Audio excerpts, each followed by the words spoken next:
আজকে দেখাবো এমন এক জাগ্রত কালী মন্দির যেখানে মায়ের অস্তিত্ব স্বয়ং অনুভব করা যায়। এটি জয়কালী শিব মন্দির।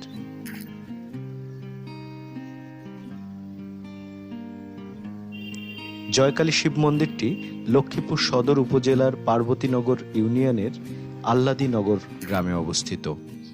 এটি লক্ষ্মীপুর শহর থেকে ৮ কিলোমিটার দূরে অবস্থিত।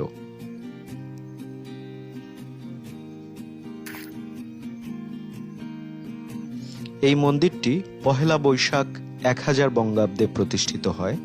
এর প্রতিষ্ঠাতা ছিলেন বিশিষ্ট সাধক লোকনাথ বর্তী। তিনি স্বপ্নের মাধ্যমে আদিষ্ট হন তিনি যেন বৃক্ষরূপে মা কালীকে প্রতিষ্ঠা করেন।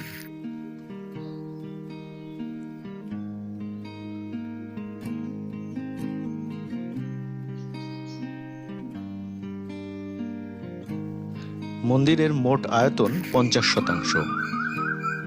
এই পুরো আয়তন জুড়েই রয়েছে একটি বটবৃক্ষ, যা স্বপ্নাদিষ্ট হয়ে লোকনাথ বর্তী মহাশয় প্রতিষ্ঠা করেছিলেন। কালিমা রূপে প্রতিষ্ঠিত এই বিশাল বটবৃক্ষের নিচে রয়েছে ৩টি মন্দির, একটি শিব মন্দির, একটি কালী মন্দির এবং একটি রাধা গোবিন্দ মন্দির।